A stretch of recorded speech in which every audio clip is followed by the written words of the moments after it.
ফ্যামিলিতেই দেখবা হঠাৎ করিয়া হাজব্যান্ড ওয়াইফের মধ্যে একটু একটু মুখ কালাকালি বা একটু একটু ঝগড়া। হাজব্যান্ড খুব কাজে ব্যস্ত, ঘরে টাইম দিতে পারেন না। কাজের চাপ, প্রেশার, হ্যান ত্যান, ঘরে কোনো কোনো বুল্লকে দরবার হয়। মানে বহুত বহুত অন্যরকম একটা সিস্টেম শুরু হয়ে যায় ঘরের।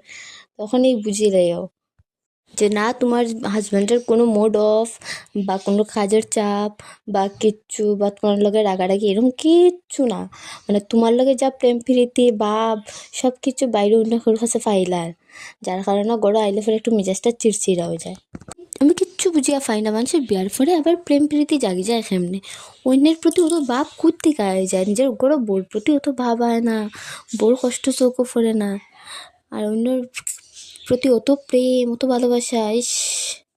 কেউ আবার এটা ভাবিও না যে এটা আমার পার্সোনাল লাইফ লিয়া কিছু খুয়ার বা এরকম কিছু না। অ্যাকচুয়ালি আমার ফ্যামিলিতে এরকম কিছু নাও, আমি অন্য কেউ একটা কিছু একটা কথা লিয়ে এরকম ভাবলাম আর কি, আর কিছু না।